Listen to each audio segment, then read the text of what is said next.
Boa tarde a todos. Eu sou...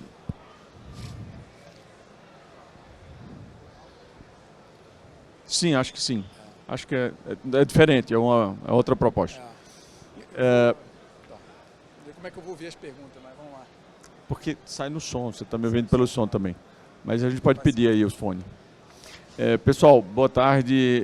Algumas das pessoas estavam lá no painel principal conosco e a gente convidou para continuar aqui, mas a proposta desse momento aqui com o BNDES é que nós temos um espaço informal. A gente vai dar uma rápida resumida das linhas disponíveis, como o BNDES está vendo as possibilidades de financiamento para as operações, para as prestadoras, e abrir um espaço para que nós possamos aqui conversar com o BNDES, entender um pouco mais na prática como é que se acessa crédito. Claro, o Rivera é do BNDES, mas tem uma visão ampla desse mercado, entende muito já dos provedores e entende também dos caminhos de crédito que existem atualmente para nós tomarmos crédito. Eu sou Eric Rodrigues, fui conselheiro da Brint, fui presidente da Brint, no momento estou como representante das prestadoras de pequeno porte no conselho do FUST. O FUST é o Fundo para a Universalização dos Serviços de Telecomunicações.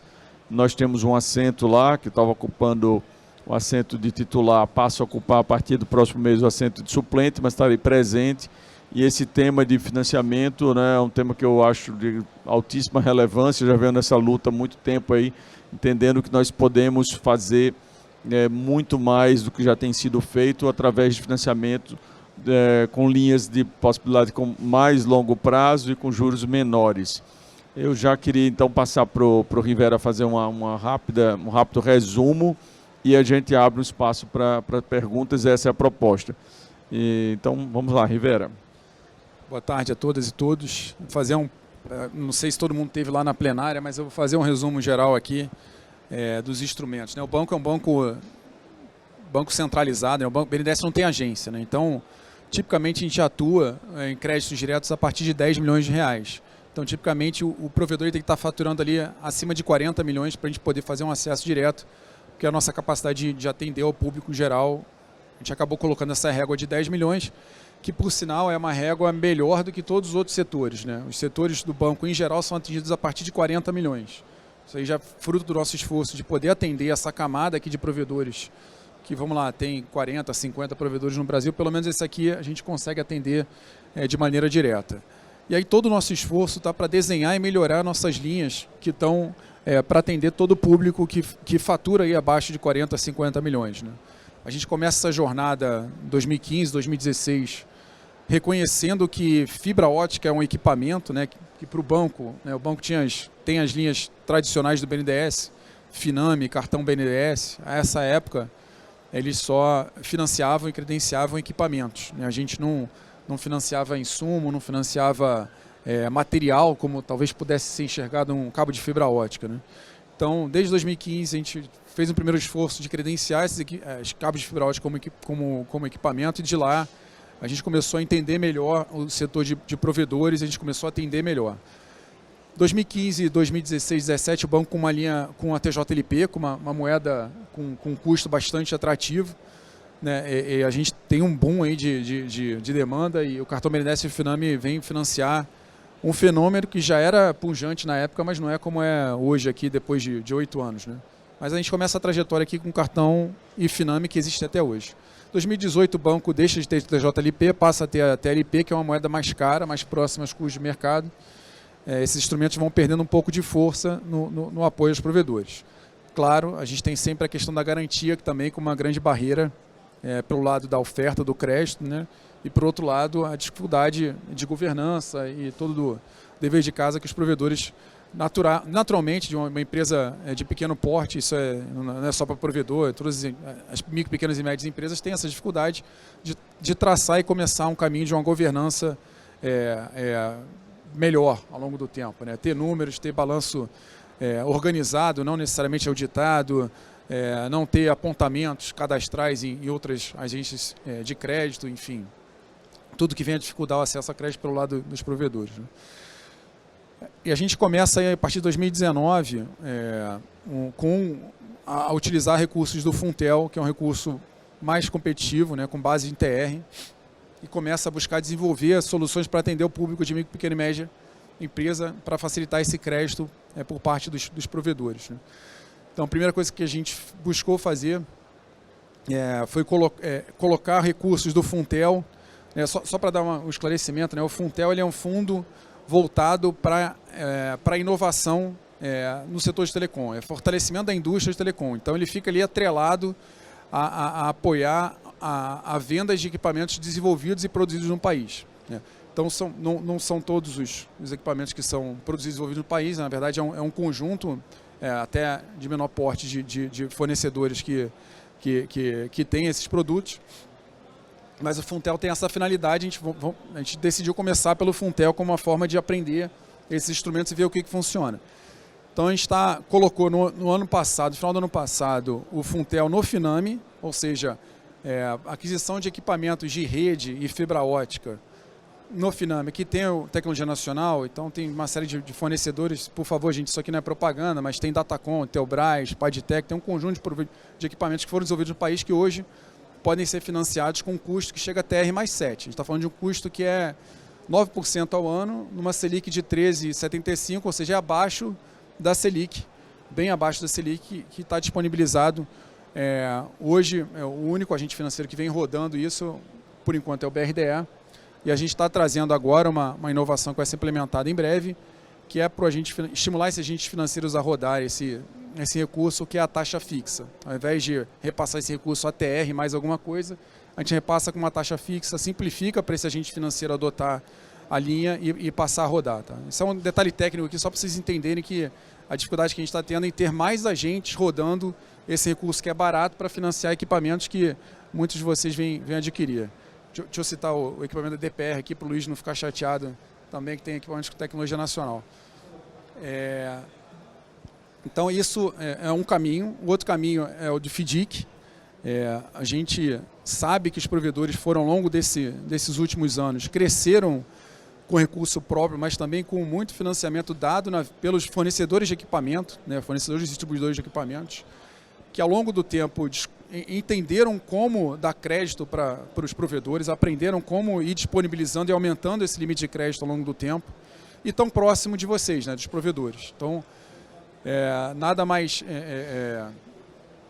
útil do que se valer desse conhecimento para, via fundos que a gente constitui com esses fornecedores interessados, a gente possa financiar essa venda de equipamentos para os provedores. Como é que funciona?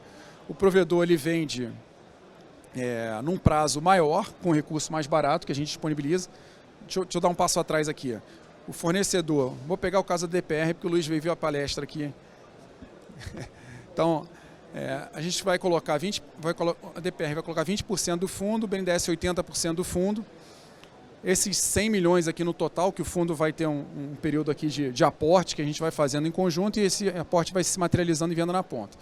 Esses 100 milhões vão servir de fundo de recurso para que a DPR venda os equipamentos para vocês num prazo maior, 36 meses, 24, 36 meses, e possa, com essas duplicatas que ele vendeu e vai receber de vocês de volta, ele vai no fundo e desconta essas duplicatas e recebe esse dinheiro à vista. Com isso a gente alivia o caixa da DPR, que passa a ter mais recursos e pode financiar outros provedores. E por outro lado, o provedor teve o benefício de ter uma venda a prazo com equipamentos e fibras ali financiados com esse mecanismo.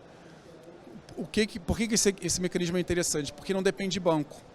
Ele passa a depender de um conhecimento de um fornecedor que já tem esse relacionamento e já vem financiando os provedores ao longo do tempo. Então a gente está, no fundo, o BNDES está pegando carona no esforço que esses fornecedores já faziam de ganhar mercado via crédito, está ajudando a expandir o prazo desse crédito e reduzindo essa taxa para que vocês, provedores, possam se beneficiar. Tá? Então, esse é o racional. E aí tem um terceiro elemento que a gente vem buscando desenvolver, que são os mecanismos de garantia, né? E aí eu vou precisar vou me valer um pouco do tempo para que todos entendam aqui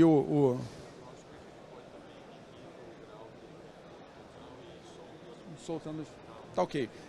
Sugestão aqui do Eric de interromper aqui, expliquei Finame e FDIC. A gente abre para pergunta e depois eu vou comentando sobre os mecanismos de garantidor para ficar uma coisa mais interativa. Né?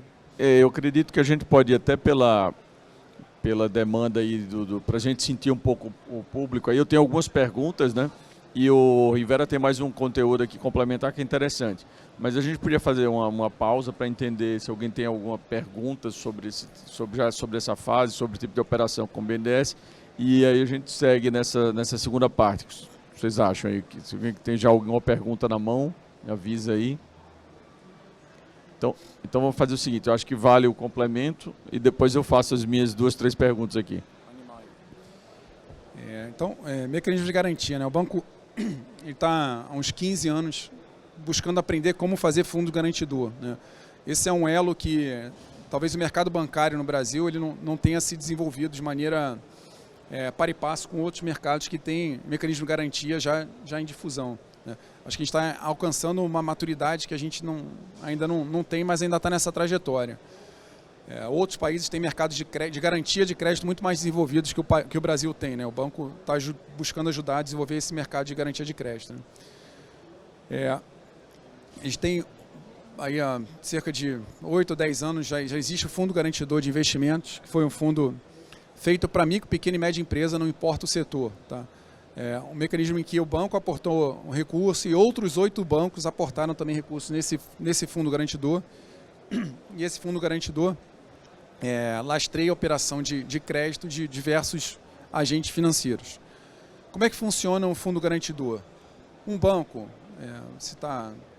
um banco qualquer, um banco comercial X aqui, ele vai fazer análise de crédito de um provedor que vai chegar lá, quer um crédito para fazer investimento, 4 anos, com uma linha qualquer desse banco. E o banco ele pode pegar garantias reais ou pode se valer desse fundo garantidor. Né? Essa garantia que ele vai pegar nesse fundo, ele tem regras. Né? Para quê? Para que a gente não tenha um comportamento em que um agente financeiro, ele, por exemplo, ele possa... esse cliente eu conheço, é bom cliente, eu faço com a minha linha, com a minha garantia. Esse cliente eu tenho dúvida, ele é arriscado, eu jogo para o fundo garantidor. Então a gente tem que ter um mecanismo de alinhar interesse aqui, senão o fundo garantidor não é sustentável, ao longo do tempo ele vai ficando com uma inadimplência muito alta, ele vai morrer e o mecanismo, enfim, se perde. Esse mecanismo de alinhamento é o stop loss. No fundo garantidor de investimento, você tem lá 7% de stop loss para cada agente financeiro. Ou seja, o Itaú, o Banco do Brasil, uma cooperativa de crédito, Sicredi, etc., podem rodar desde que a inadimplência daquela carteira não ultrapasse 7%. Se ultrapassar, ele para de operar esse fundo e tem que repor ali um recurso para poder voltar a operar. Tá? Então, mas a garantia que ela é concedida, ela nunca é 100% do crédito. Né? Para que não haja esse uso um pouco, pode vir a ter um uso irresponsável aqui do crédito e pode levar até operações mais arriscadas. Então ele garante 80% do crédito ou 90% do crédito, depende do fundo garantidor. Né? Então sempre tem um complemento de garantia ali a ser feito. É claro que, a depender do relacionamento do provedor com o banco pode dispensar esse complemento de garantia, mas sempre, em geral, tem um complemento de garantia a ser dado. Melhora a situação, né? Mas não, só para alertar que não resolve por completo a necessidade de eventualmente ter que ter uma garantia complementar ali na ponta. Tá? O que acontece? Quando o FGI ele começou a rodar há 8, 10 anos, né? Ele está numa curva de aprendizado porque os agentes financeiros têm que construir essa carteira.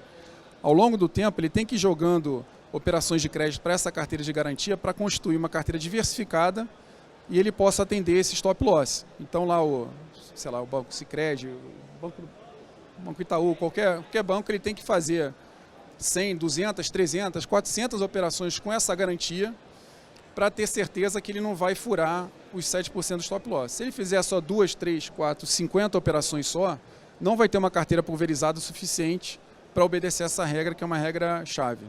E daí que surge muito a dificuldade de ter um fundo garantidor específico, porque cada agente financeiro vai ter que constituir uma carteira só para aquele setor, por exemplo, o provedor, que tenha lá 300 provedores e esses 300 provedores aqui obedeçam essa regra do stop loss. Tá? Só para você fazer uma pincelada para vocês entenderem por que fundos garantidores horizontais, que pegam indústria, comércio, serviço, provedor, diversos setores são mais atrativos para o banco, porque ele consegue encher essa carteira aqui de maneira mais rápida e obedecer a regra de stop loss com o máximo de diversificação possível. Tá?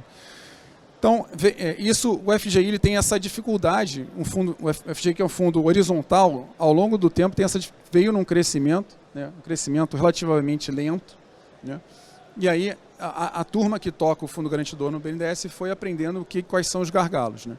Veio a pandemia, e aí a gente teve uma grande novidade, uma grande oportunidade de construir um fundo mais ousado de garantia, que foi o PEAC. Esse fundo PEAC, ele se valeu de um aporte do Tesouro pesado, né? O Tesouro colocou 20 bilhões de reais nesse fundo, que deu lastro para 90 bilhões de crédito na ponta. O que o PEAC superou dos problemas da FGI? O FGI, por exemplo, ele tinha uma obrigação que todo agente financeiro tinha que obedecer ao mesmo mecanismo de honra das garantias. Ou seja, quando o cliente lá na ponta não pagasse, em 90 dias ele tinha que tomar tais e tais procedimentos. O que acontece? Cada banco tem o seu procedimento. Então já tinha uma dificuldade dos bancos adotarem esse procedimento padrão do FGI. Tá? Então, esse é um exemplo só de dificuldade que a gente tinha no FGI, para o FGI não crescer e não fornecer garantia para todos os setores, inclusive provedores, que foi sanada dentro do PEAC. No PEAC, o que aconteceu? Você aceitou a forma de honra de qualquer agente financeiro, você aceitou um stop loss muito maior, que era um contexto de pandemia e era recurso do Tesouro. Tá? Então, você flexibilizou diversas regras que o Fundo Garantidor Sustentável tem que ter. Foi um tremendo sucesso, inclusive para provedores. Hoje, a gente tem mais de 20 agentes financeiros que rodam garantia para provedores nas linhas de crédito tradicionais com o uso do PEAC. Tá? O PEAC fechou em 2020, que foi só para a pandemia, e voltou a operar agora a partir de agosto de 2022. Então, quando a gente anualiza aqui as operações para provedores do PEAC, você tem cerca de 230 provedores aqui se valendo do benefício desse fundo garantidor. 60% desses provedores são com menos de 5 mil acessos, então ele está chegando na turma que tem menos acesso. É claro que a gente sabe que tem alguma subnotificação aqui, eventualmente, nesses provedores, mas está chegando. E você tem 20 agentes financeiros rodando, de fato, esse programa. Então, a gente acredita que ele está num momento de crescimento que ele precisa ser impulsionado. O que vem dificultando esse crescimento do PEAC? Hoje, as taxas de juros da economia. O provedor não quer pegar empréstimo a qualquer custo. Então, como ele usa essa garantia para pegar um empréstimo do banco, do agente que está na ponta, esse crédito está caro, então isso está inibindo, inclusive, o uso dessa garantia. Tá? Mas a gente entende que, ao ser disponibilizado linhas como FUSH, Funtel, com custo mais baixo, com essa solução de garantia de PEAC, a gente vai ter um outro patamar aqui de experiência e de números no fundo garantidor, que é horizontal e tem o potencial de atender muito bem. É um setor que, se por um lado não tem garantia para dar, por outro tem o benefício de ter uma receita recorrente. Não é todo setor que tem uma receita recorrente. Né? Setor de serviço vende um produto, tem que correr atrás do próximo cliente. Aqui vocês conquistam um cliente, é claro que tem o churn, né? Mas esse setor tem o benefício de ser bem visto pelo setor bancário por conta dessa recorrência do crédito. Então, era só para explicar aqui, só para sintetizar, eu fui longe aqui. Mas o fato hoje a gente tem um fundo garantidor que está se demonstrando com um bom potencial para ser uma solução de garantia para os provedores para investimento. A gente precisa colocar um dinheiro barato aqui para investimento de longo prazo e a gente precisa divulgar e continuar o fomento para que mais e mais agentes rodem essa garantia com recursos do PEAC. Então, até aproveitando essa colocação aí do Rivera, que mais e mais agentes rodem, né, a operação do PEAC. Eu queria que rapidamente ter uma ideia de nós aqui. Quem faz a operação queria que levantasse a mão, quem faz a operação de capital de giro com banco comercial? Aí, ao mesmo tempo, quem faz investimento, mas não usa banco, não usa banco, é só caixa própria. Tá? E a última opção, também pode repetir, se for o caso, quem financia junto ao fabricante ou distribuidor. Tá? Eu pensei que era mais gente que distribuía junto ao ao fornecedor fabricante. Porque... De repente não é todo mundo provedor aqui, hein, Eric? Não, eu sei, mas estou fazendo referência com os demais. Você podia me ajudar com o microfone aqui? Exatamente essa colocação do Rivera é tentar chegar na ponta e entender como é que hoje gira esse fluxo, quer dizer, aonde é que o provedor já usa e como ele pode ser potencializado. Então, assim, nesse aspecto aí queria o depoimento dele aqui, de financiar junto ao fornecedor. Quantos por cento você acha que do teu investimento você financia junto ao fornecedor distribuidor? Não entendi. Quantos por cento do seu investimento? Até uns 30%, 40%. Junto ao distribuidor? Junto ao distribuidor. Fornecedor. E o prazo? Prazo e taxa, sabe? É curto, né? 30, 45, é isso aí, é o que eles conseguem fazer pra gente aí.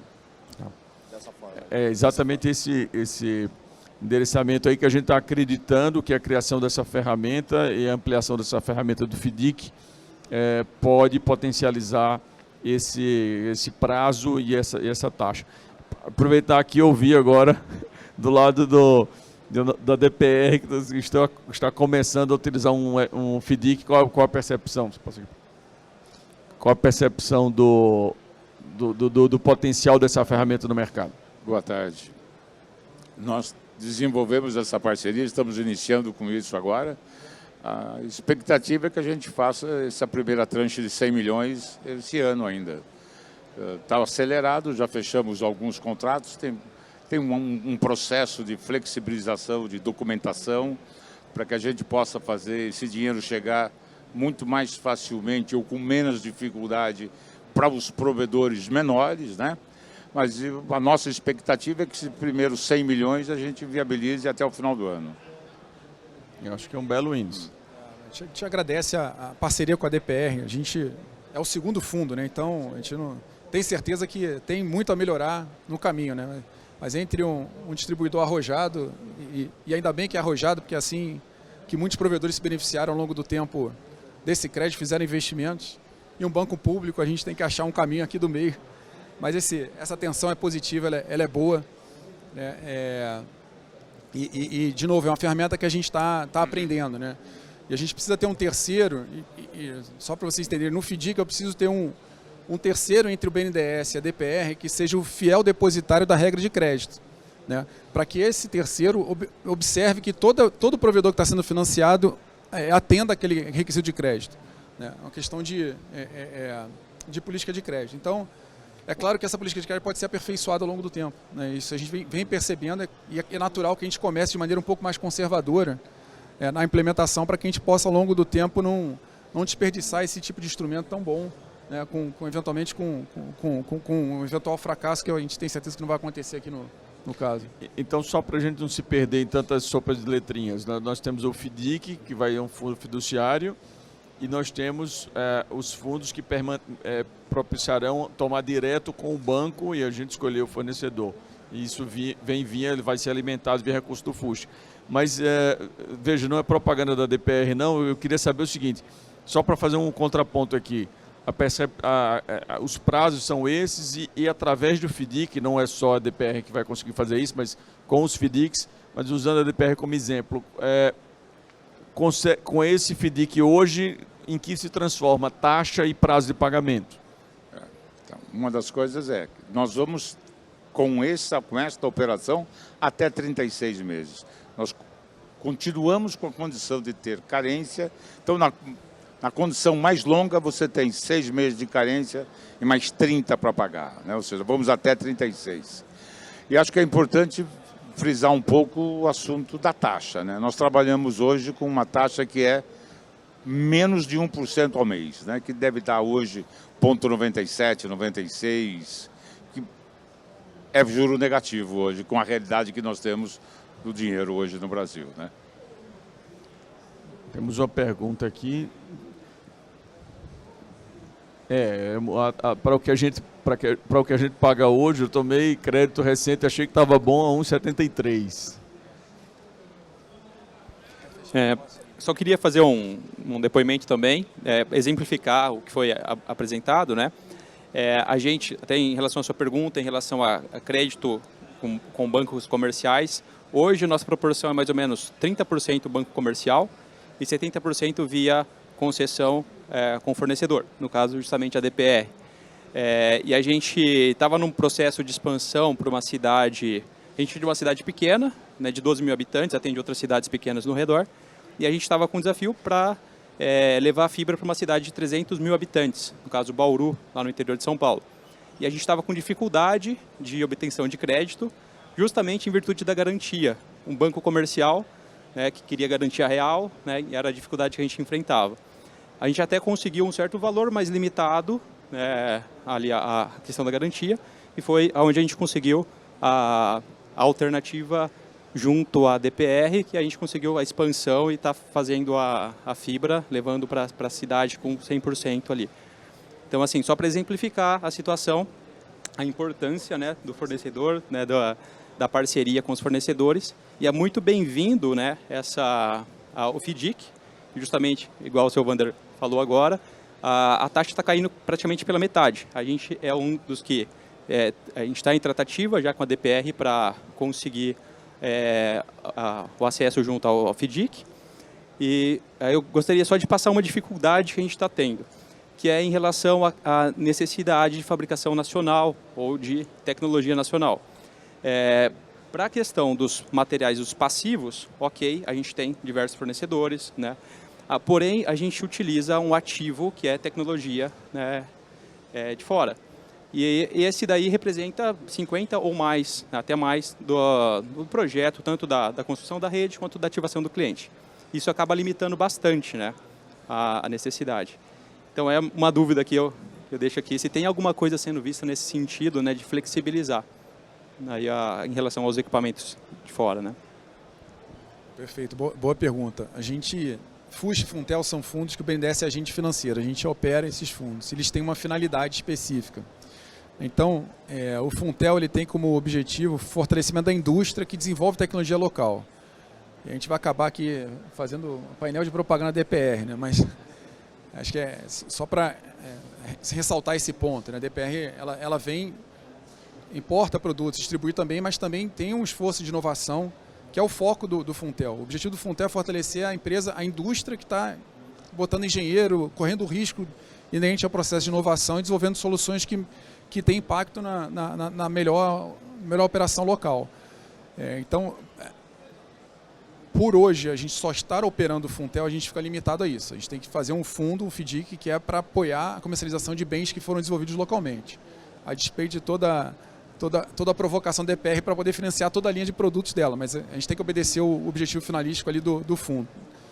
Por outro lado, a gente está nesse momento agora pensando no fundo voltado com recursos do FUST. O FUST, o objetivo já não é a indústria local, o objetivo é levar a banda larga onde não tem. E aí é um outro olhar, é o olhar de quais são os municípios que são elegíveis à utilização de recursos do FUST para a construção de rede de acesso. Quais são os municípios que a gente pode apoiar a construção de backhaul até esses municípios, porque não tem nenhuma backhaul de fibra ou só tem um fornecedor chegando com backhaul dentro daquele município. Quais são os municípios que precisam de rede móvel? Então, essa construção, a gente tem que tá nesse processo definindo para ver como é que a gente vai começar a modelar os recursos do FUST com esse olhar, né? Que não vai poder ser equipamento para qualquer coisa. A contrapartida aqui da DPR é que você pode pegar esse equipamento da DPR e botar em São Paulo ou em Campinas, né? Mas no FUST não vai poder botar em São Paulo e em Campinas, mas contrapartida vão ser só alguns projetos que a gente vai utilizar, né?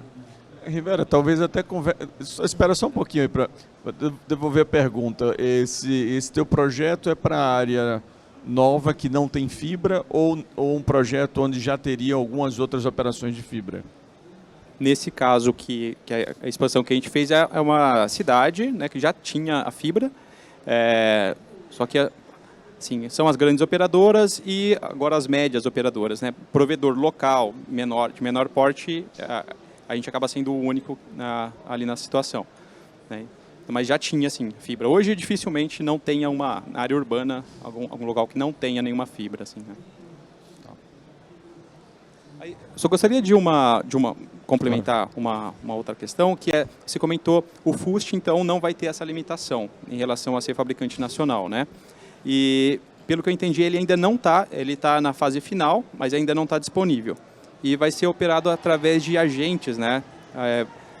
Aonde que eu consigo consultar, quando que vai estar disponível, quem são esses agentes e qual vai ser o processo para adquirir e fazer esses projetos. Inclusive, aonde a gente consulta para ver quais são as cidades ou as áreas que estão com essas carências, né? Para a gente fazer a avaliação. Perfeito.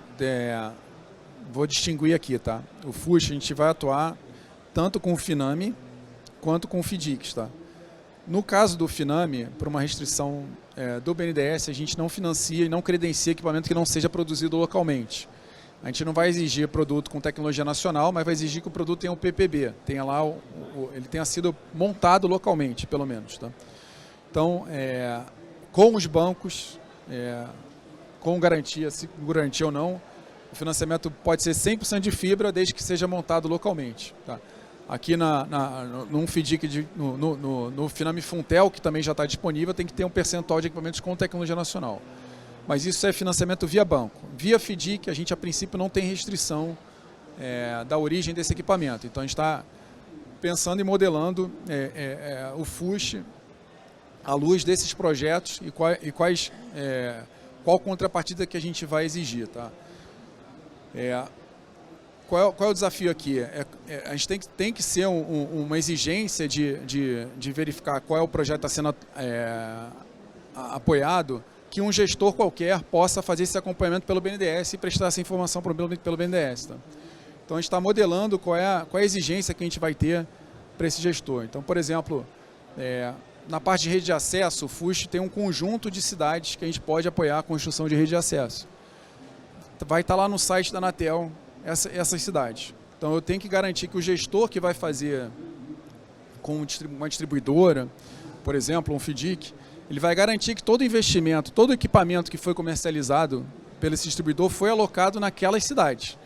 Então a operacional disso, de garantir que esse equipamento foi colocado naquela cidade, uma forma de aferir isso remotamente, né, que a gente consiga eventualmente cobrar desse gestor que pelo menos 1% dos equipamentos ele tem que fazer uma verificação física, se está realmente naquela cidade. É esse detalhamento operacional que a gente está fazendo para encontrar a forma da exigência que não seja tão complicada, mas ao mesmo tempo tem um razoável grau de certeza que o equipamento está sendo colocado naquele local que precisa ser colocado. Tá?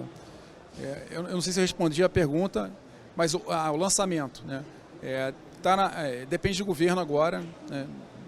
O FUST ele é um fundo que há 20 anos não é utilizado, então ele está sendo preparado um lançamento em escala nacional do FUST. A partir desse momento, a gente passa a ter operação direta acima de 10 milhões e a gente libera para os agentes financeiros, para os bancos, uma circular para que eles possam fazer a adaptação no sistema deles e possam começar a rodar o FUST. Então, depois do lançamento, deve ter 1 a 2 meses para os agentes financeiros estarem prontos ali para começar a rodar a linha do FUST, de novo, pelo banco, para equipamento montado no país. Né? E aí o FIDIC não. O FIDIC a gente tem uma jornada um pouco mais longa aqui de detalhar como é que a gente vai montar isso e chamar distribuidoras, chamar fornecedores de equipamentos, chamar eventualmente até infracores, né, que tem o objetivo de apoiar o financiamento da última milha ali com seus provedores menores parceiros. Né?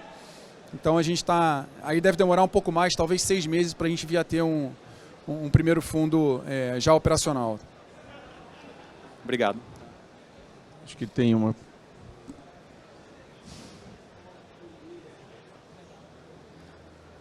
Rivera, me tira uma dúvida, por favor. Você falou... É que eu estou sem o fone, né?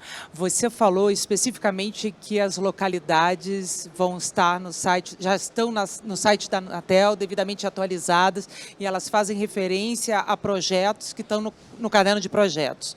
A minha pergunta para você é o seguinte: digamos que eu chegue lá, numa localidade, pode ser de backhaul, de fibra, que hoje está elegível, e o seu Kleber aqui do meu lado chegue também na mesma localidade. Primeiro, e aí falando de FUST reembolsável,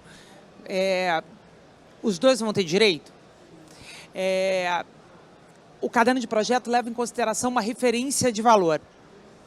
Como é que fica essa referência diante de competição por aquela mesma localidade? Eu queria entender um pouco como é que isso vai funcionar meta-meta, né?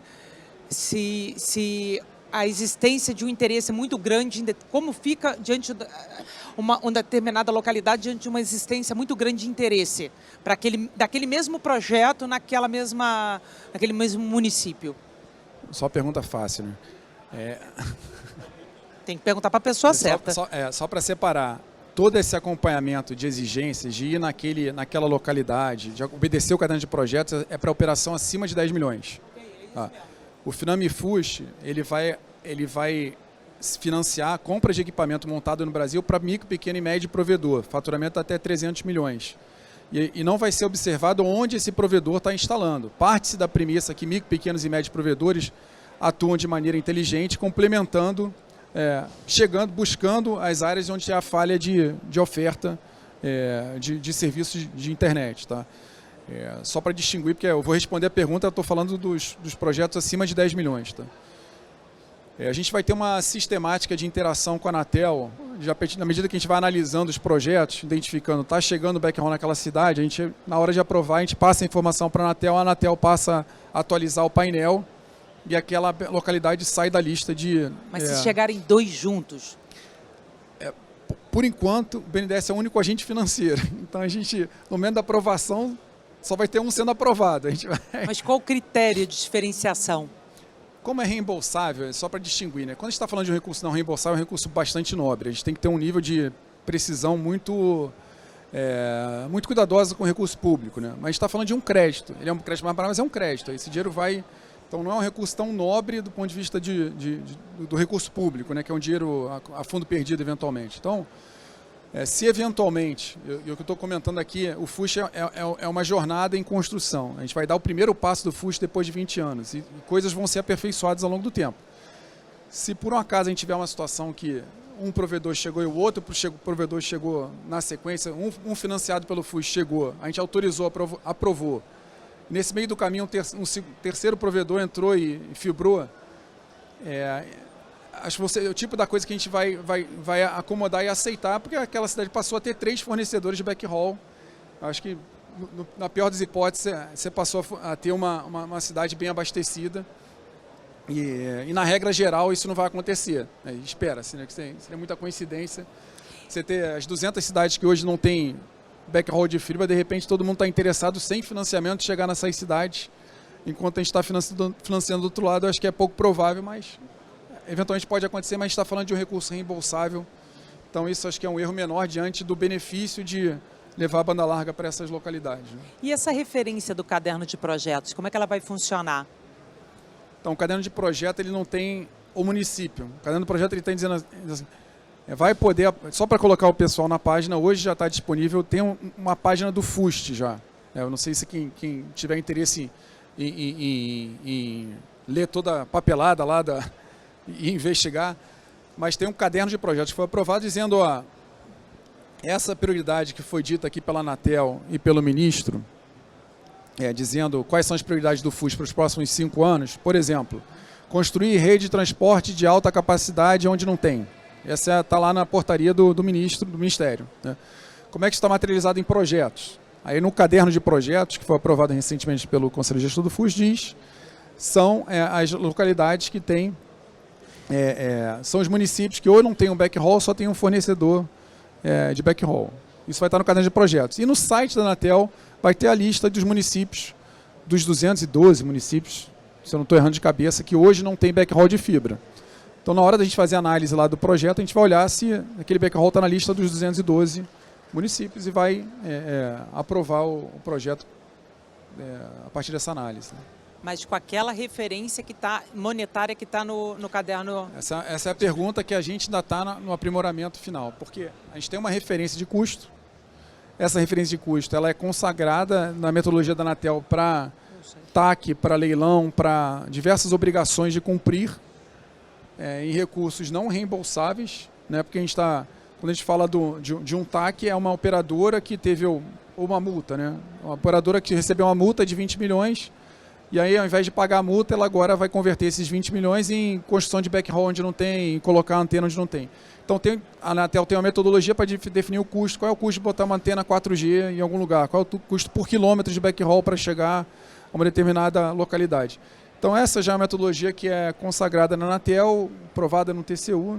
Então que a gente está trazendo isso para o FUS. A gente tem referências padrões para que a gente possa operacionalizar. Então você vai construir o backhaul para uma daquelas 200 cidades, então quantos quilômetros a partir do teu ponto de fibra tem até aquela localidade? Já tem 3 quilômetros, então vão ser 3 vezes o custo unitário lá do caderno de projetos que a gente vai adotar para saber qual o montante que a gente vai financiar o projeto. Então já está definido que é a metodologia da Anatel que vai ser utilizada para essa finalidade da referência? O que a gente está discutindo internamente? Se, eventualmente, provedores têm um custo menor do que as operadoras na sua metodologia. A gente está discutindo algum mecanismo de incentivo para que a gente puxe esse custo para baixo, se o provedor puder puxar esse custo para baixo. Então ele é flexível? Ele vai ser um teto seguramente, ou vai ser a referência, ou vai ser um teto para que a gente possa, a partir desse teto, buscar custos mais econômicos. E aí vai ser caso a caso? Eu juro que é a última. Acabou. Aí não dá para responder. Você pediu para fazer pergunta, eu fiz pergunta. A gente ainda não sabe, Cátia. Então, a gente ainda está discutindo internamente aqui. Tá bom, Vera, obrigada. Obrigada.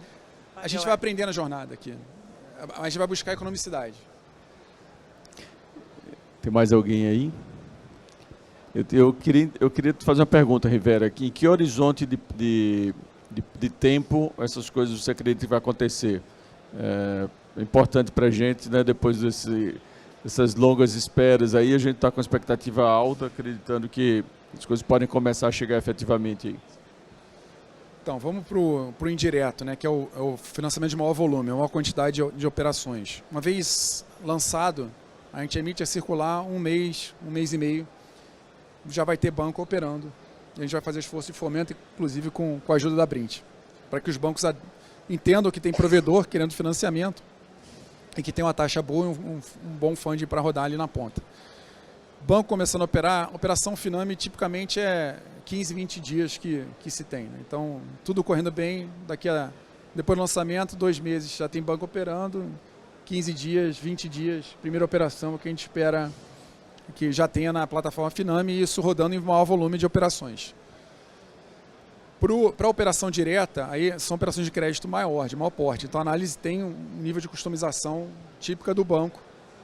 Então a gente está falando de operações que demoram 3, 4 meses entre a entrada do cliente até a gente começar a fazer a contratação, se não houver nenhum problema de análise maior. Tá? Então as operações maiores vão ter um tempo mais longo de análise e construção. E os FDICs, como eu comentei, acho que é razoável a gente esperar, a gente tem que definir esse foco, vai começar a conversar com distribuidoras, com o público-alvo aqui para montar esses FDICs. Espera que no horizonte de 6 meses, aí, não menos que 6 meses, a gente tenha um primeiro FDIC FUSH aí operando. Tá? Não menos ou não mais? Não mais é difícil dizer. Não, a conta não menos era melhor dizer não mais do que 1 ano, talvez. Não mais do que 1 ano. A gente pretende ter, a gente quer ter o quanto antes, mas a gente acha que é realístico, assim, estruturar um FDIC, o Luiz pode dar o depoimento, não é algo simples porque tem muitas partes envolvidas. Tem o fornecedor, tem a gestora, tem a administradora do fundo, cada um tem um olhar jurídico sobre o tema, tem uma minuta de regulamento que a gente já trabalha, mas tem sempre, cada gestor quer um ponto, tem que definir a política de crédito em conjunto, então não é algo que é rápido. Mas a gente, ao longo do tempo, está buscando fazer com que essa minuta de regulamento seja cada vez mais padrão, pensando, inclusive, eventualmente fazer uma chamada. Qual gestor quer operar esse minuto de regulamento para a gente não ter discussão? É essa, e aí os provedores, os fornecedores interessados adeririam a isso e a gente conseguiria ter uma escalabilidade maior desse produto. É um tema que a gente está discutindo internamente. Mas enquanto a gente não aprendeu bem do produto, a gente está no segundo FDIC, né? Talvez no quinto, sexto, a gente já tenha maturidade para dizer esse é o modelo de regulamento, é adesão. Quem quiser, venha e a gente tem os gestores já que rodam e aí fica mais fácil para o interessado começar a rodar um FDIC. Né? Pessoal, na ausência de mais perguntas, eu vou pedir para o Rivera fazer um encerramento, já agradecendo aqui a presença dele, a disposição, não só de hoje, mas do tempo todo que tem investido aí nesse tema, e também a turma do BNDES, eu não sei se posso chamar de turma, mas a equipe do BNDES que se fez presente aí no nosso evento, e a gente achava fundamental que as pessoas, né, esse tipo de interação, de cases, a gente só tem jeito aqui, né? Não pode fazer videoconferência, os números são frios. Então, ouvir os depoimentos, ver a quantidade de negócios que está acontecendo aqui. Nosso evento é conhecido pelos expositores pela quantidade de negócio que se fecha, porque as pessoas vêm para fechar negócio. Então, assim, fiquei muito feliz que o BNDES é uma ótima sinalização da crença do BNDES e do esforço do BNDES para criar caminhos para que isso aqui até se multiplique mais ainda. Feito. A gente que agradece, Eric.